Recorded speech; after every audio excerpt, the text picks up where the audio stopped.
우리 오늘 성경 말씀 오늘부터 욥기인데 욥기 1장 1절로 12절 말씀입니다. 욥기 1장 761쪽 욥기 1장 1절로 12절 말씀입니다. 욥기 1장 1절로 12절 말씀 한 절씩 번갈아 읽겠습니다. 우스 땅에 욥이라 불리는 사람이 있었는데 그 사람은 온전하고 정직하여 하나님을 경외하며 악에서 떠난 자더라. 그에게 아들 7과 딸 3이 태어나니라. 그의 소유물은 양이 7,000마리요 낙타가 3,000마리요 소가 500길이요 암나귀가 500마리며 종도 많이 있었으니 이 사람은 동방 사람 중에서 가장 훌륭한 자라. 그의 아들들이 자기 생일에 각각 자기 집에서 잔치를 베풀고 그의 누이 3명도 청하여 함께 먹고 마시더라. 그들이 차례대로 잔치를 끝내면 욥이 그들을 불러다가 성결하게 하되 아침에 일어나서 그들의 명수대로 번제를 드렸으니 이는 욥이 말하기를 혹시 내 아들들이 죄를 범하여 마음으로 하나님을 욕되게 하였을까 함이라. 욥의 행위가 항상 이러하였더라. 하루는 하나님의 아들들이 와서 여호와 앞에 섰고 사탄도 그들 가운데에 온지라. 여호와께서 사탄에게 이르시되 내가 어디서 왔느냐? 사탄이 여호와께 대답하여 이르되 땅을 두루 돌아 여기저기 다녀왔나이다. 여호와께서 사탄에게 이르시되 내가 내 종 욥을 주의하여 보았느냐? 그와 같이 온전하고 정직하여 하나님을 경외하며 악에서 떠난 자가 세상에 없느니라. 사탄이 여호와께 대답하여 이르되 욥이 어찌 까닭 없이 하나님을 경외하리이까? 주께서 그와 그의 집과 그 모든 소유물을 울타리로 두르심 때문이 아니니까. 주께서 그의 손으로 하는 바를 복되게 하사 그의 소유물이 땅에 넘치게 하셨음이나이다. 이제 주의 손을 펴서 그의 모든 소유물을 치워서 그리하시면 틀림없이 주를 향하여 욕하지 않겠나이까? 다 같이 여호와께서 사탄에게 이르시되 내가 그의 소유물을 다 내 손에 맡기느라 다만 그의 몸에는 내 손을 대지 말지니라. 사탄이 곧 여호와 앞에서 물러가니라. 아멘. 비교적 긴 말씀인데 이야기, 스토리이기 때문에 그렇게 내용은 파악이 됐을 줄 믿습니다. 오늘 제목은 우리가 보통 생각하던 거하고 반대죠. 다 같이 시작. 까닭 없이 주를 경외합니다. 까닭 없이 주를 경외합니다. 주님을 경외하는 데는 이유가 없습니다. 이런 뜻이죠. 무엇 때문에 주님을 경외한다가 아니라 까닭 없이 주를 경외합니다. 이 제목이 욥기 전체의 주제입니다. 욥기를 쭉 보면서 이제 욥기를 볼 텐데 차근차근 욥기를 보면서 이 오늘의 제목을 머릿속에 꽉 이렇게 새겨 놓으시길 바랍니다. 구약 성경은 크게 4가지로 분류하죠. 모세오경을 율법서, 그죠? 또 사무엘상, 역대기 쭉 이걸 역사서. 그다음에 뭐죠? 또 17권의 예언서. 그리고 또 뭐죠? 성문서. 시로 되어 있는 것. 시편, 잠언, 아가서, 전도서, 그리고 욥기. 욥기가 바로 이 성문서에 해당되는 겁니다. 왜냐하면 욥기를 보면 욥기가 머리말인 1장, 2장하고 제일 끝장인 42장 7절 이하를 빼고 나머지 가운데가 본문인데 본문이 전부 다 운율이 있는 운문이죠. 운문. 시처럼 운율이 있는 그런 운문에 해당됩니다. 그렇기 때문에 이 욥기를 성문서다 이렇게 분류하죠. 또 욥기는 특이한 게 이 욥기의 내용을 보면 여러 가지 그 전능하신 하나님 여호와라든지 이런 용어를 보면 용어의 상당수가 아브라함 시대, 족장 시대라고 그러죠. 아브라함 시대 창세기 때의 내용인데 쓰여진 기록 시기는 전혀 다르죠. 기록 시기는 여러 가지 이야기를 하지만 대체로 포로에서 귀환한 때, 이스라엘 역사에서 가장 비참한 때가 언제죠? 포로로 끌려간 겁니다. 왜냐하면 하나님이 진짜 자기의 왕이고 자기를 지켜주시는 신이었는데 그분이 도대체 어디 계실지 그죠? 왜냐하면 그 당시에 나라와 나라와의 전쟁은 신과 신과의 전쟁으로 생각했는데 바벨론한테 박살나잖아요. 그래서 바벨론에게 끌려서 그 수백 킬로 되는 그 거리를 이스라엘 지금 싸움이라 중동 지역 그 지중해에서 저쪽에 이란 있는 메소포타미아 그 위에 그까지 끌려갔으니까 이 정도로 비참할 수가 없었고 정말 하나님은 어디에 계신가 이렇게 의문이 들 정도로 굉장히 그게 바벨론으로 포로로 끌려가는 그게 역사에서 굉장히 중요한 이스라엘에서 그런 사건인데 그때 포로로 귀환하면서 그 정도 시기에 기록됐을 거다 이렇게 보는 겁니다. 왜냐하면 이제 포로로 끌려간 것도 억울했는데 귀환을 해보니까 어떻게 했어요? 완전히 폐허가 되었죠. 정말 그 사이에 똘똘한 사람은 전부 다 끌고 갔기 때문에 아니면 힘센 사람이나 좀 이렇게 농사라도 잘 지으면 더 좋은데 그러지도 못했고 와보니까 완전히 황폐해가지고 도대체 눈을 뜨고 볼 수가 없었는 거예요. 그러니까 귀환한 백성들이 정말 어렵게 70년 동안 터전을 잡고 살았던 그 메소포타미아 지역, 바벨론 지역, 그 지역에는 물도 많으니까 기반을 충분히 잡았을 법한데 애 놓고 땅 사고 다 했을 법한데 거기서 결단해서 그냥 자진해서 예루살렘 돌아오니까 엉망진창이에요. 그러니까 그들이 마음이 완전히 무너져 있었겠죠. 그 무너진 마음에 소망을 주고자 기록한 책이 바로 욥기다 이렇게 보래요. 욥기다. 욥기는 그 사이에 가장 중요한 포인트 중에 하나가 이제까지는 모든 성경책, 그죠? 신명기적 사상이라고 그래요. 신명기가 굉장히 중요하잖아요. 율법을 다 모세의 그 레위기 율법을 이제 풀어가지고 그 광야 40년을 하면서 이스라엘 들어가기 직전에 이제 그걸 그 당시에 40년 기간이지만 이렇게 맞춰서 이렇게 딱 그 시기에 시대에 맞게 딱 그렇게 재해석한 게 신명기인데 신명기적 사과는 그렇죠. 신명기는 뭐예요? 원인이 있으면 결과가 있는 거예요. 그죠? 하나님을 잘 믿으면 뭘 하고? 축복을 받고 하나님께 죄를 지으면 뭐예요? 저주를 받는 거야. 그래서 그게 화복 사상이라고 그러는데 또는 인과응보 거기에 이 신명기적 사관이라고 그러는데 이 욥기는 그렇지 않아요. 욥기는 욥을 어디를 봐도 하나님이 두 배에 걸쳐서 동방에 이처럼 훌륭한 사람이 없다. 그죠? 이처럼 이 세상에 이처럼 신앙이 똑바른 사람이 없다. 온전한 사람이 없다. 그렇게 말하죠. 그런 것처럼 욥은 한마디로 의인인데 의인이 화를 당한다? 이어지는 내용에 이게 뭐지? 설명할 길이 없단 말이죠. 다시 말해서 의인일지라도 어떻게 된다? 하나님의 주권하이기 때문에 화를 당할 수도 있다. 모든 세상은 인과응보로만 설명될 수 없더라. 그게 욥기에 흐르는 맥락이란 말이죠. 그러니까 이 다시 돌아온 사람들이 정말 엉망진창이고 황폐한 예루살렘을 보면서 탄식할 때에 욥기를 그때 구전되어 왔던 욥기를 기록을 해놓으면서 그걸 읽으면서 세상에 그죠? 세상에 우리가 이렇게 예루살렘에 돌아온 것도 이것조차도 하나님께서 주관하고 계신다. 그걸 믿으니까 소망이 생기는 거죠. 그렇죠?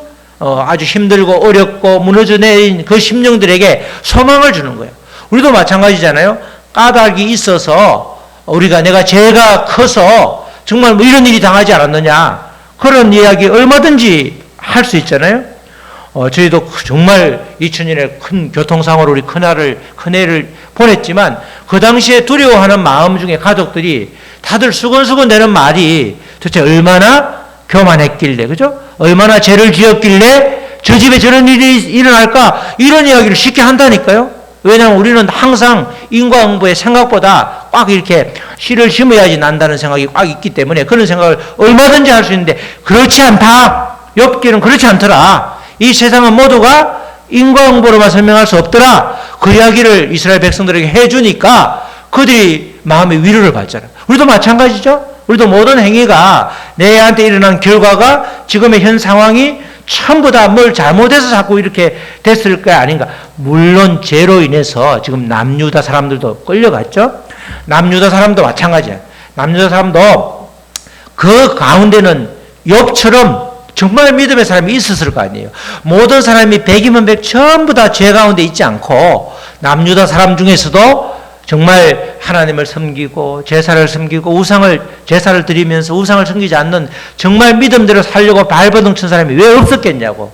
한 명이라도 있었겠죠. 그죠? 그 사람들에게도 설명할 길이 없었는데 욥기를 통해서 그렇구나, 이렇구나, 하나님은 모든 상황을 주관하고 계시는구나, 그렇게 생각하면서 또 그렇게 믿으면서 소망을 얻게 되었다는 겁니다. 사실 모든 고난의 원인을 죄악이다 이렇게 단정할 수 없는 겁니다. 우리 주변에 일어나는 수많은 일들, 분명히 그 원인이 있기도 하지만 때로는 그 원인의 결과로 일어난 것이다, 그렇게 설명할 수 없는 경우도 꽤 많다는 거죠. 남유다 멸망시기에도 똑같았습니다. 우리가 신명기적 관점으로는 설명할 수 없는 그런 상황들을 설명해 주는 그 유일한 성경이 바로 욥기서입니다. 욥기서. 그래서 욥기서는 대단히 중요한 거죠. 정말 그렇게 근본적인 의문에 쌓여 있을 때, 하나님은 과연 계신가? 그렇게 외칠 때에 하나님께서는 그래, 너가 그렇게 의문을 가질 필요가 없다, 내가 너와 함께 있다, 그걸 설명해 주는, 희망과 용기를 주는 말씀이 바로 욥기서가 되는 것이죠. 욥기는 그렇기 때문에 욥이라는 특정인의 이야기가 아니라 한 인간이 겪을 수 있는 보편적인 고통과 운명에 대한 이야기가 바로 욥기가 되는 겁니다. 그래서 욥기는 욥의 고난에 초점이 있는 것이 아니라 모든 것을 주관하시는 하나님의 주권에 초점이 있는 것이죠. 욥 정말 힘들었겠다, 그걸로 끝나면 욥이 주인공이 아니라 하나님이 항상 성경에는 주인공이죠. 항상 성경에는 우리가 기적과 이적을 막 좋아하고 막 그렇게 강구하는데, 기적과 이적을 일으키는 주님께 초점을 맞추는 게 가장 중요한 겁니다. 그걸 잃으면 다 그냥 2단 되고 3단 되는 거예요. 지금 2단, 3단, 2단들 전부 다 그 괴수들이 다 그런 사람들 아니에요? 믿음이 정말 출중해서 실제로 기적을 일으킨 사람인데 그걸 내가 일으켰다고 그러니까 2단이 되는 거잖아요. 그러니까 이게도 마찬가지로 욥기도 욥의 고난 정말 안타깝다, 그 욥의 고난을 우리가 생각하지만 그것을 주관하는 분은 하나님이시다, 하나님의 주권에 초점을 맞추는 겁니다. 욥기는 총 42장으로 구성되어 있는데 1장과 2장이 머릿말이고 3장부터 42장 6절까지는 욥과 세 사람의 지인, 친구라고는 하는데 계속 비난하고 하니까 친구 같지가 않아요. 세 사람의 지인, 그죠? 또 그 다음에 주고받는 대화가 있고, 그 다음에 엘리후가 나타나서 4번에 걸쳐서 발언을 하죠. 그리고 나서 하나님과 욥과의 그런 대화, 묻고 대답하는 그 대화가 42장 6절까지 진행되고 42장 7절부터 13절까지가 끝맺은 말이 되는 거예요. 그렇게 구성되어 있는데 이렇게 세 부분에 걸쳐서 그렇게 되어 있습니다. 그런데 오늘은 욥기의 첫 시간으로 정말 욥의 주제가 무엇인지 그것을 통해서 우리의 신앙을, 나의 신앙을 점검하는 그런 시간이 되었으면 좋겠습니다. 욥이 어떤 사람인가 1장 1절에 잘 소개를 하고 있죠. 우스라고 하는 땅, 우스는 에돔 땅의 이방 땅이에요. 욥은 이방 사람이에요. 이방 사람. 우스 땅에 욥이라 불리는 사람이 있었는데 그 사람은 온전하고 정직하여 하나님을 경외하며 악에서 떠난 자다. 그죠? 우스의 이방인인데, 유대인도 아니고 이방인인데 그가 정말 믿음의 사람이었다는 걸 정확하게 이야기를 해주고 있습니다. 우리의 이 성경의 기록 방식은 우리하고 약간 다르죠? 우리는 뭐라고 그래요? 우리는 그 집에 참 뭐가 많아? 집도 크고 돈도 많고, 그죠? 자녀들도 잘 되었대. 그런데 그 사람 진짜 믿음이 좋다네? 이렇게 말하죠. 우리 성경은 반대야. 그 사람 믿음이 굉장히 좋아. 믿음이 정말 좋은 사람이야. 그래서 이렇게 이야기가 거꾸로 나오죠. 우스의 이방인인데도 정말 믿음이 좋다? 이렇게 말하는 거예요. 이 욥이라고 하는 이름에서 우리가 욥의 주제를 좀 알 수 있죠. 우리가 욥 그러면 그죠? 이름이 성경으로는 JOB니까 직장, 일이 일인데, 여기서 욥은 히브리어는 박해받은 자, 욥이 굉장히 핍박받은 자, 이런 뜻이에요. 히브리어는. 또 그 사이에 고대 근동에 예수님이 자주 쓰는 아람어가 있는데, 아람어는 회개하고 돌아온 자, 이런 뜻이야. 또 메소포타미아에 아카디아라고 하는 나라가 있었는데, 아카디아어로는 하나님은 어디에 계시는가? 그런 뜻이 욥이에요. 욥의 뜻이 세 가지 뜻이 세 가지 뜻이 전부 다 욥의 맥락에 욥의 욥기에 다 녹아 있죠. 하나님 도대체 어디에 계신가? 아버지는 어디에 계신가? 하나님 도대체 어디에 계시죠? 그게 욥의 이름의 뜻이에요. 뜻. 그러니까 욥의 이름의 뜻에서 우리가 어느 정도 욥기의 내용을 짐작해 볼 수 있죠. 정말 그 당시에 유대인의 관점에서 아주 욥은 신앙인으로서 아주 모범적인 사람이었다. 이렇게 이제 그의 신앙심을 말한 다음에 그가 받은 자식의 복과 물질의 복을 이야기합니다. 그게 2절과 3절이죠. 2절과 3절을 보면 그에게 아들 7과 딸 3이 있다. 이 말은 10명이 있다가 중요한 게 아니고 7은 뭐죠? 7과 3은 완전수예요. 아들도 많고 딸도 참 많았다. 또 소유물도 마찬가지죠. 그의 소유물은 양이 7,000마리, 완전수, 낙타가 3,000마리.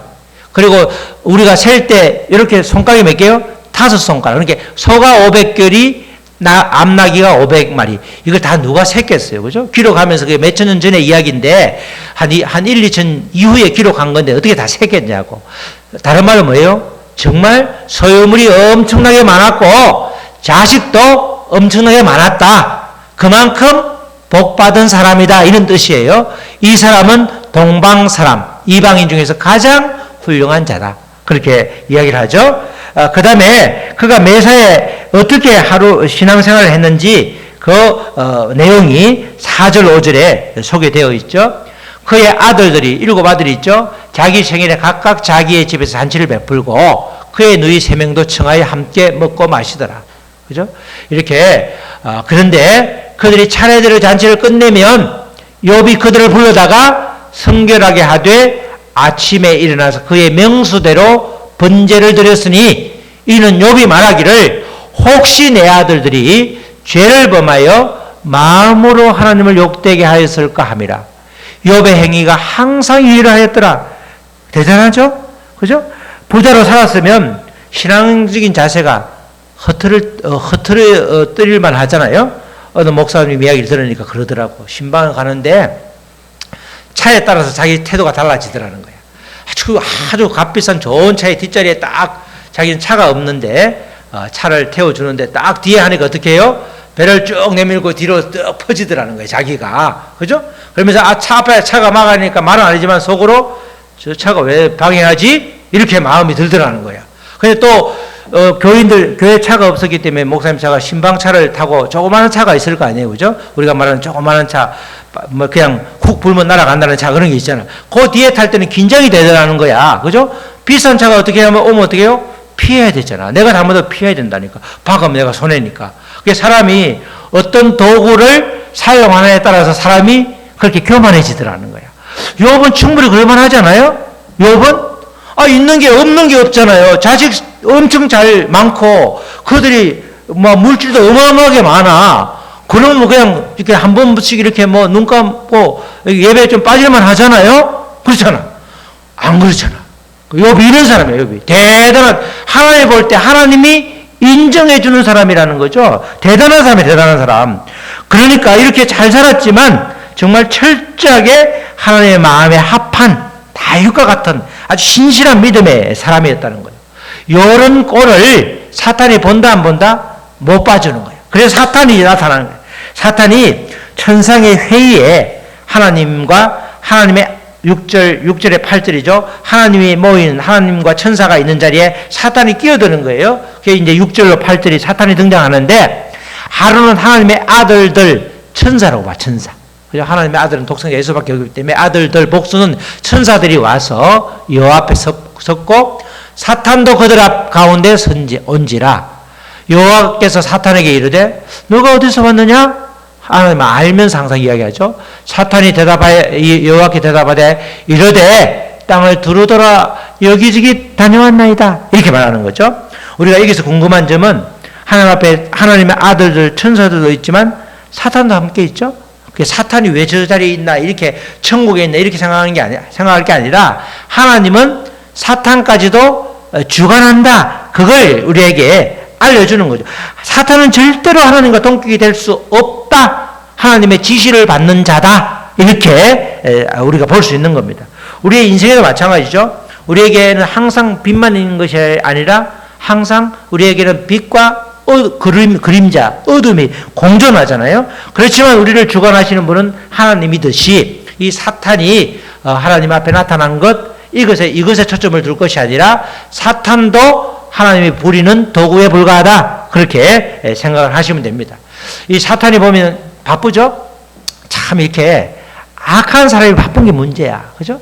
악한 사람은 굉장히 사기 치는 사람도 굉장히 바쁩니다. 궁리를 하면서 어떻게 말할까 진짜같이 보이스피싱도 마찬가지죠. 사기 치는 사람이 어리숙한 사람은 사기를 못 쳐요. 여기 보면 왜요? 땅을 두루 돌아다니며 여기저기 다녀와서 가만히 있으면 좋은데 집에 방에 박혀있지를 못해. 사탄이 아주 부지런한데 그게 여기저기를 돌아다녀왔다 이렇게 말을 하죠. 그러면서 8절에 여호와께서 사탄에게 이르시되 너가 내 종 욥을 주위에서 봤냐? 봤죠. 욥을 보고 온 겁니다. 그와 같이 온전하고 정직하여 하나님을 경외하며 악에서 떠난 자가 세상에 없느니라. 그죠? 또 한번 칭찬을 하죠. 욥은 진짜 대단하다. 이렇게 말을 하는 겁니다. 욥은 정말 정직하고 정말 나를 경외하고 악에서 떠난 자이기 때문에 이 세상에는 욥과 같이 신실한 사람을 내가 본 적이 없다. 하나님이 인정하는, 하나님이 그렇게 평가하는 욥이었죠. 이렇게 말씀을 하시니까 사탄이 바로 질문을 하는 거예요. 자, 1장 9절이죠. 이 말씀이 욥의 전체적인 주제. 굉장히 중요한 말이죠. 자, 다 같이 시작. 사탄이 여호와께 대답하여 이르시되 욥이 어찌 까닭 없이 하나님을 경외하리이까? 인과응보, 화복사상 이유가 있다. 그만큼 많이 줬기 때문에 아들, 딸도 엄청나게 주고 물질도 엄청 어마어마하게 주었기 때문에 그가 그렇게 하나님을 경외하는 거지. 어떻게 해요? 그거 싹 없애봐라. 그러면 그가 경외할까? 이러면서 이제 사탄이 하나님께 이런 질문을 하는 거죠. 어찌 까닭 없이 하나님을 경외하리까? 이 사탄은 분명히 까닭이 있기 때문에 하나님을 경외하는 것이라고 주장하는데 욥기는 사탄의 주장이 옳지 않다는 것을 계속해서 보여주고 있습니다. 고난의 문제를 인과관계로만은 해석할 수 없다. 인과관계로 모든 것을 설명하는 것을 극복한 것이 바로 욥기의 가장 큰 역할이 되는 거예요.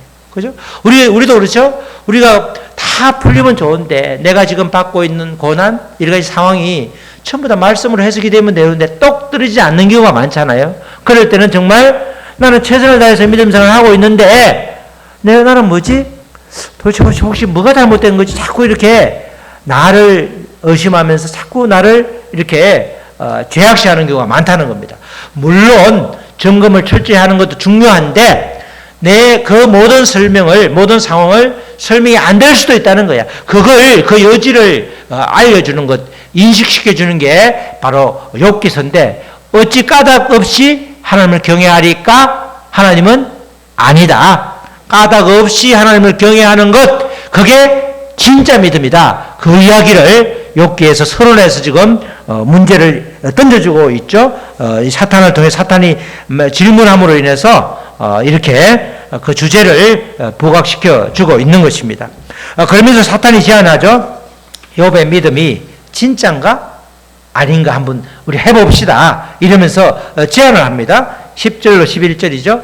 주께서 그와 그의 집과 그의 모든 소유물을, 그의 집이라면 그의 가정, 그의 아들, 딸을 말하는 거예요. 그의 집과 그의 모든 소유물을 울타리로 두르심 때문이 아니니까 그의 아들, 딸들과 그의 모든 소유물을 지켜 울타리로 두었다 보호해 주셨기 때문이 아닙니까? 주께서 그의 손으로 하는 바를 복되게 하사 그의 소유물이 땅에 넘치게 하셨음이니이다. 이제 주의 손을 펴서 그의 모든 소유물을 치소서 그리하시면 틀림없이 주를 향하여 욕하지 않겠나이까? 까닭 없이 주를 경외할 리가 만무하다. 까닭이 있다. 이렇게 욥이 하나님을 경외하는 이유가 있다. 원인이 있다. 그걸 이야기해 주는 거예요. 말하자면 주장하는 거죠. 그렇게 제안을 하는 겁니다. 그런데 여호와께서는 욥을 알고 있기 때문에 하나님께서 전능자이기 때문에 여기 왔다 갔다 하지 않는 그 마음을 알고 있기 때문에 그러면 그의 몸에만 손을 대지 말고 그렇게 그의 집과 소유물을 한번 쳐봐라 이렇게 이야기하는 거죠. 12절 말씀에 여호와께서 사탄에게 이르시되 내가 그의 소유물을 다 너 손에 맡기노라. 다만 그의 몸에는 내 손을 대지 말지니라. 사탄이 곧 여호와 앞에서 물러가니라. 작업하러 물러가겠죠. 사탄도 이렇게 악한 도구지만 도구로 쓰이고 있는 거죠. 이렇게 하나님께서는 사탄의 제안을 받아들인 것은 사탄의 전략에 넘어간 것이 아니라 이 사건을 통해서 욥에게 그리고 우리에게 그리고 그 당시에 정말 절망적인 상태에 있던 포로에서 귀환한 유대 백성, 하나님의 백성들에게 정확하게 소망을 주고자 이렇게 이 이야기를 풀어가는 것입니다. 우리 사랑하는 성도 여러분, 욥기에서 욥의 자리에 나를 대입해서 읽으면 굉장히 큰 도움이 됩니다. 우리는 무슨 까닭이 있기 때문에 주님을 섬기고 예배하는 것이 아니죠. 지금 내가 누리는 것 때문에 내가 나에게 주신 풍성한 주님의 것들 때문에 주님이 허락한 것 때문에 또 여러 가지 모든 상황들 물질적인 문제나 또 자녀 문제나 모든 기도 문제가 해결되어서 그래서 정말 내가 누리는 것 때문에 나는 주님을 철저하게 믿는다, 잘 믿는다. 그게 아니라는 거죠. 주님이 무엇을 해주셨기 때문에 주님을 믿는 것, 그거는 일종의 초등학생 믿음 아니면 이제 갓 믿음을 갖는 초보자의 믿음이라고 말할 수 있는 겁니다. 우리가 다만 우리는 주님이시기 때문에 믿는 거죠. 바로 오늘 말씀의 제목인 까닭 없이 주를 경외하는 것. 이게 우리의 신앙 고백이 될 때에 우리는 어떤 상황에서도 흔들리지 않는 겁니다. 눈에 보이는 상황 때문에 매몰되어서 아주 마음이 갈대같이 흔들리면서 요동치지 않는다는 것입니다. 정말 까닭 없이 주를 경외하는가? 내가 정말 아무 까닭 없이 주를 경외하나? 사탄의 말대로 까닭이시 주를 경외하나? 우리를 점검하면서 욥기를 통해서 계속해서 우리가 이 욥기를 끝낼 때쯤 되면 정말 나는 주님이기 때문에 주님을 섬긴다. 이것이 확 이렇게 자리 잡으면서 믿음으로 체화되면서 여러분들의 모든 고민들이 사라질 수 있도록 여러분들 그렇게 하시기 바랍니다. 정말 우리를 좀 점검하는 질문, 정말 까닭 없이 주를 경외하는가? 까닭이시 주를 경외하는가? 이 질문을 통해서 한 주간도 또 앞으로 남은 허락된 인생 전부도 여러분들이 이 말씀을 통해서 점검하는 복된 시간 되시기를 주님의 이름으로 축원합니다. 아멘. 우리 말씀 받들고 기도하고 바로 성찬식 하겠습니다. 우리 오늘 말씀 붙들고 기도할 때에 여러분들 정말 까닭 없이 주를 경외합니다. 이 고백이 여러분들의 고백이 되시기를 그렇게 고백이 되게 해달라고 다 같이 기도하시겠습니다. 하나님 아버지 감사합니다. 욥기를 시작합니다. 정말 욥기가 아버지 주고받은 대화가 워낙 장황해서 읽기도 때로는 어려울 때가 있습니다. 그러나 그 핵심 내용은 아버지 정말 까닭 없이 주를 경외한다. 아버지 조건 때문에 무슨 원인이 있어서 주님을 섬기는 것이 아니라 단지 주님이기 때문에 섬긴다는 그 아버지 진리를 우리가 깨닫기를 원합니다. 주님 아버지여, 주님께서 아버지 우리에게 주신 여러 가지도 감사해서 주님을 더욱더 잘 섬기게 하시고, 비록 그렇지도 때로는 그렇지 않을지라도 나이가 설명할 수 없는, 내가 이해할 수 없는 상황이 내 앞에 놓여 있을지라도 그것을 주관할 수 없는 분은 주님이심을 고백하면서 아버지 욥기의 아버지 신앙 또 그것을 따라갈 수 있도록 도와주시옵소서. 하나님 아버지 감사합니다. 우리가 일생을 통해서 까닭 없이 주를 경외하는 복된 인생이 될 수 있도록 우리를 이끌어 주시옵소서. 감사하며 예수님의 이름으로 기도드렸습니다. 아멘.